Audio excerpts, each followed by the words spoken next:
Bakit nga ba kailangan nating mag-breed pa na mag-breed? Tapos na naman yung ating mga panlaban. Ganito po lang kasimple yan. Kailangan po tayo talaga may spare. Katulad po nito. Yun. Magandang umaga mga kasubis. Bali, may isang magandang katanungan po sa atin. Boss Idol Bayet, pag yung ibon nyo po ba ay aksidenteng naputol yung paa, gawa ng sumalpok, o gawa ng naipit po yung ring niya doon sa isang bagay, ano ba, sa cage na naipit na hindi natin napansin, nangitim na. Tulad po nito, naipit po yung singsing niya, naipit po doon sa dalawang parang steel matting na napakalit na chance sa maiipit. Sabi nga aksidente, yun po, nangitim yung paa hanggang sa naputol. Idol Bayet, ito yung katanungan. Idol Bayet, pwede pa po bang gawing breeder yan? Opinion po ni Bayet, kung babae po yan, pwede, malaki ang chance at pwede na gawing breeder. Gawa nga po ng uupo lang naman po yan. So matotal, kung lalaki naman po yan, kung katulad po nito, ito po, kasi sariwa pa naman po, pinaliguan natin. Tingnan niyo po matutukod niya po yan natutukod niya. Kung lalaki po yan, makakapatong pa rin po, balanse pa rin. Ngayon sa ngayon lang, medyo masakit yung paa niya. Yun po, ito po yung nakikita. Kasi, para lumalabo. Para magkaroon po kayo ng konting tawag dito, idea. Ganito po yan. Minsan, ewan ko po, kumikilala po kayong ganun. Minsan, katulad nyo po, o kaya lopman po, pag halimbawa sumalpok yung ibon nyo, anak ng champion nyo, kapatid ng champion nyo.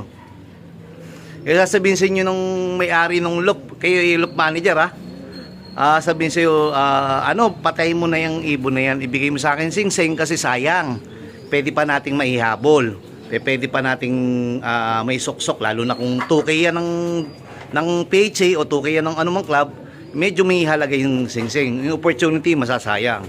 Kaya ginagawa ng lopman, o kahit na hindi na lopman, kayo na lang po, sa lop nyo na lang, ang gagawin nyo po, yung ring po nun, o yung paa po ng ibon, ngayon mahirap, inner ring, puputulin nyo talaga. Pero kung habol nyo po talaga yung dugo ng ibon nyo, minsan ako, hindi ko na po hinahabol kasi nga, marami naman po akong ibon. Pero, kaya po natin siyang binuhay dahil as a breeder ko nga po sana. So matotal, as a breeder po natin, kaya po natin binuhay. Pero sa iba, malaking bagay yan Katulad doon sa lopman. Ang usapan naman po tawag dito, putulin lang yung paa para tanggalin sing-sing, pasintabi po. Pero sumatotal, pwede nyo pagpaalam doon po sa may-ari ng lop na, boss, baka pwedeng wag na nating ibibigay ko na lang yung sing-sing, gawa ko na ng paraan na mahugot yung ring at pwede ko bang hiritin o lambingin po sa inyo yung putol ng paa. Yun po yun. Minsan, yung iba hindi naman nagsasabi kasi ang utos lang naman ni amo o ni lop manager o ni may-ari, ibalik mo sa akin yung ring tapos isuksok natin para sa panibago natin panlaban. Yun po, yun yung simpleng paliwanag ko po na ang ibon po kahit butol ng daliri niyan o paa, wag lang po yung sagad na sagad, makakatukod pa po yan. Kung babae naman po kahit di makatukod dyan, yuyuko po yan. Yun po yun. Sayang po kasi, katulad po nito ni Sakang, tignan nyo, ang tanda na po ni Sakang, pumangit na po, medyo kulang na sa vitamin B siguro to o sa katandaan na. Ayan nyo po, lagi niya po ini-stretch. Sabi nung aking kaibigan, ang dami mo namang ibon, bakit hindi mo isakripisyo na lang? Kasi marami ka namang ibon marami ka namang winner, marami ka namang foundation. Sabi ko may buhay kasi yan. Sayang naman. Sabi niya, dagdag patukain lang yan sabi ko, dagdag patukain pero may buhay nga yan. Sabi ko nga, sayang. Kaya nga, biro niyo yung pagmamalasakit o pagpapahalaga ko doon sa ibon na kay Stitch Sakang, isa sa may pinakamaraming palabas sa overall winner dito, yung mga anak nito. Palibasa yung nanay nito, si Lola Stitch MacArthur 2005, isa sa pinakamalaking pamilya o foundation ni Bayet na taon-taon may hatid na karangalan. At ang tatay po nito, si 8 overall Super Cock, 8 magkakapatid yun, 5 overall. Tapos lahat producer. Ayun po yung magkapatid na si 7 saka si 8 overall Super Cock, yung po yung magulang ni Daddy Basco. Hanggang ngayon, dire-diretso pa rin.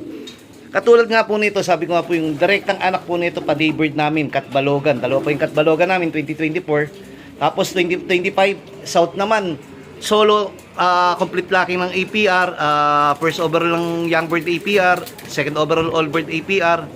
Pero mo, complete lacking po from Nagat to Tacloban po yung anak po niyan. Pero nung 2025 po yun. Nung 2024, yung anak niya po, I mean, naglabas. Iba naman magulang, iba yung pares. Na po siya. Kita niyo, maayos yung tignan, no? Na po, tingnan niyo, oh. Lagi niya lang pinapagpag-restrict. Siguro talagang minsan, sabi nga natin, kulang na lang sa vitamina o sa katandaan na lang. Pero nagbibigay naman tayo ng mga supplement dito. Siya lang naman bukod tanging ganyan. Yun, sumatotal, wag po natin husgahan o wag po nating, kasi nakatingin lang po tayo o nakabase lang po tayo sa panlabas sa anyo. Paano pa po dito? Ang papangit, ang liliit to. Di wag na natin din gamitin itong mga to. Katulad po na itong nasa taas, ay hindi po to. Katulad po yun, si Takmak 14, Tak 41, ayun, laglag na yung pakpak ko. Ang dami pong karangalan binigay sa atin yan. Meron pa po dito, ito maliit, oh. Anak po to ng Basco Batanes, Bicol. Bakit Bicol? Binili ko po kasi sa Bicol yung tatay nito. Pero dugong bait po yung may dugong bait yung overall nito. 3 taon po yung tatay po nito nilaban, multiple overall MMFC tapos Basco Clacker. Yun po. Ang sinasabi nga po natin, wala na po sa itsura yan.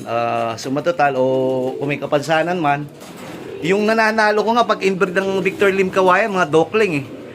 Bakit po yun? Dokling, tumisipon po to. Kukunin po natin ito, ilalabas po natin tumisipon. Kaya importante pa rin yung talagang lagi kayo nasa loop nyo. Nakikita nyo po yung mga ibon nyo. Napapansin nyo po kung may problema o wala.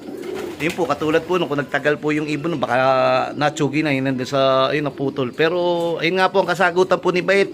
Base sa experience namin, ang ibon po namin pagka ganun pong putol, pwede pang gamitin.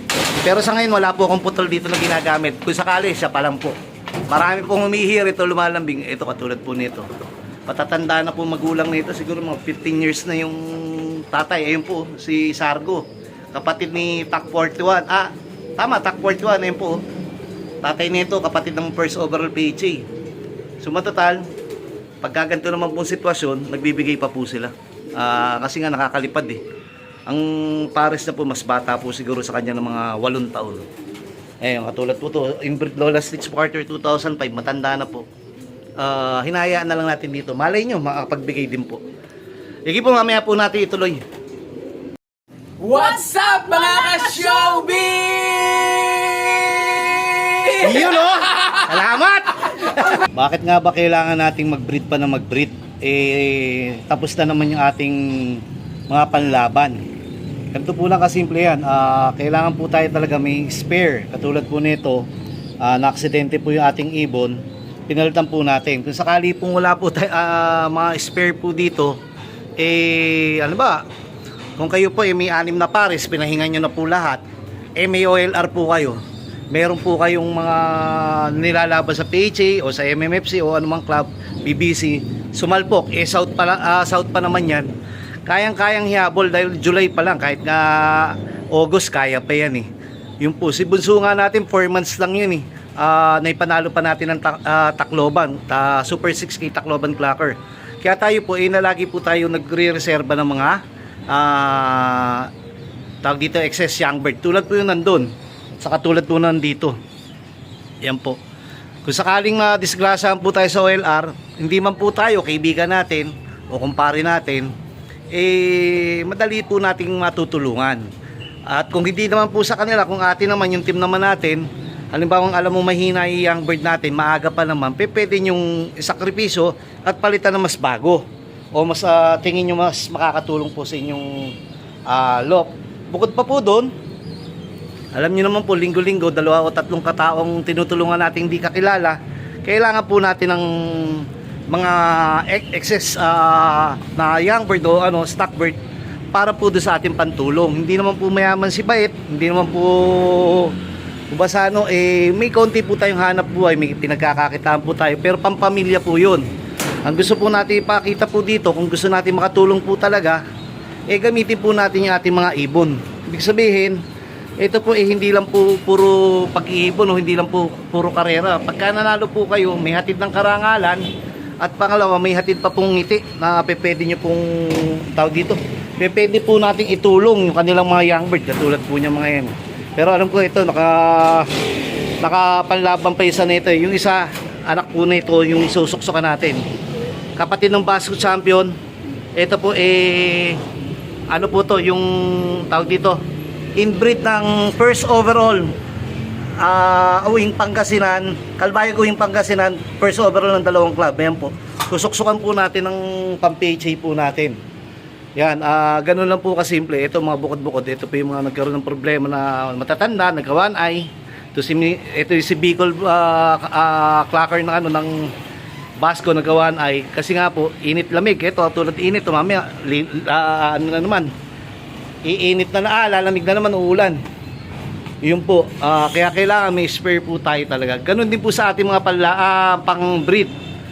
Halimbawa, kung meron na po kayong pamilya ng maibon na mahuhusay o pamilya na kumikilos na maayos, pasobra na rin po kayo. Kasi kung sakaling maaksidente po yung pinaka-pinuno nyo, kung sakaling maaksidente po yung pinaka-foundation nyo, o yung golden pair na tinatawag, nandiyan pa yung mga winner overall nyo at meron pa po kayong mga anak o inbreed ng mga family foundation nyo. Kaya kahit paano, hindi po kayo takot na madisgrasan. Kasi nga po, meron po kayong mga reserba. Kung basta hindi mapuputol yung history.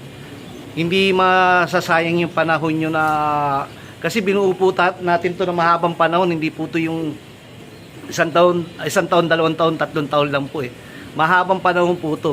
Tulad ng kay Paring Jimmy, mga dekada na po, yung mga flying machine, crack 52. Ganun po yung pagbuo ng pamilya.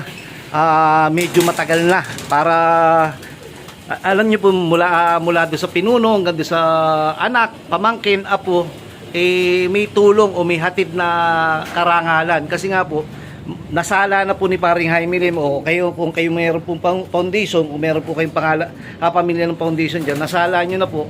Kaya yung ibon nyo po taon-taon. Siyempre kailangan alagaan, siyempre kailangan pagkatutukan at mahalin. Tapos bahala na kung itatadhana po tayo ni Lord Super Friend.